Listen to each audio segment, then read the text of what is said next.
নমস্কাৰ বন্ধু বান্ধৱীসকল, আমি শিৱসাগৰত অৱস্থিত ঐতিহ্যমণ্ডিত ৰংঘৰ চাবলৈ আহিলোঁ। আহকচোন আমি ৰংঘৰত প্ৰৱেশ কৰোঁ আৰু ৰংঘৰটোনো দেখিবলৈ কেনেকুৱা তাকে অলপ অধ্যয়ন কৰোঁ। এইটো ৰংঘৰটো নিৰ্মাণনো কোনে কৰিছিলে তাৰ বিষয়ে আমি জানিম। ৰংঘৰটো আহোম ৰজা আৰু ডা ডাঙৰীয়াসকলে পথাৰত হোৱা নানা ধৰণৰ খেল ধেমালি বহি চাবলৈ সজোৱা হৈছিল বুলি ইতিহাসত উল্লেখ কৰা হৈ আছে।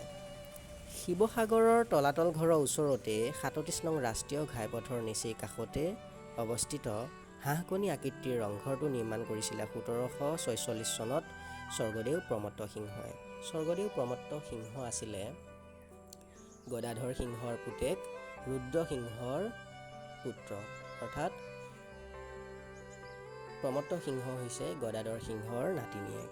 ৰংঘৰটো ৮কোণীয়া, পকী আৰু দুমহলীয়া। এই ৰংঘৰটোৰ ওপৰৰ মহলাত সিংহপীৰাত বহি আহোম ৰজাসকলে তলৰ পথাৰত অনুষ্ঠিত মালযুঁজ, মহযুঁজ আদি চাইছিল।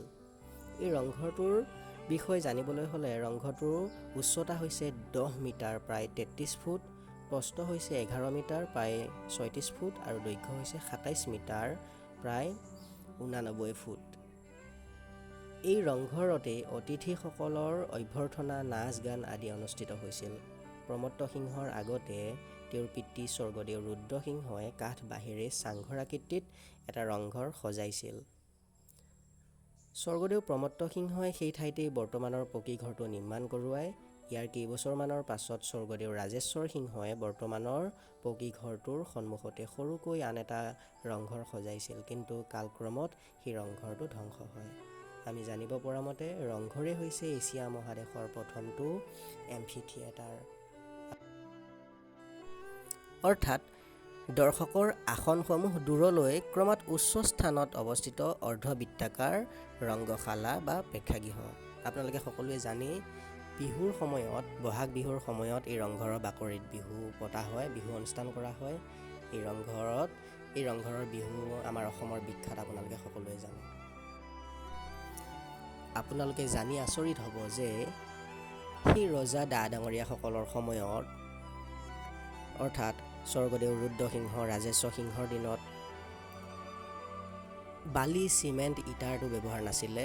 সেয়েহে এই ৰংঘৰটোক হাঁহ কণী, মাটিমাহ এনেকুৱা এইবিলাকৰ যিটো এঠা হয় তাৰেই তৈয়াৰ কৰিছিলে, আৰু সেই তৈয়াৰ কৰা আজিলৈ, সেই কিমান বছৰৰ আগতে তৈয়াৰ কৰা সেই ৰংঘৰটো আজিলৈ ইমান ধুনীয়াকৈ সুসজ্জিত হৈ আছে।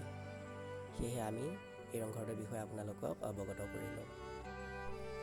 ইতিহাস প্ৰসিদ্ধ অসমৰ ঐতিহ্য ৰংঘৰটো দেখি আপোনালোকে কেনেকুৱা পালে কমেণ্ট কৰি জনাব। আৰু আপোনালোকে যদি এই চেনেলটোত নতুন হয় তেনেহ'লে চেনেলটো ছাবস্ক্ৰাইব কৰি দিব, ভিডিঅ'সমূহ লাইক কৰিব আৰু কমেণ্ট কৰিব। ধন্যবাদ থাকিল আজিলৈ ইমানখিনিয়ে।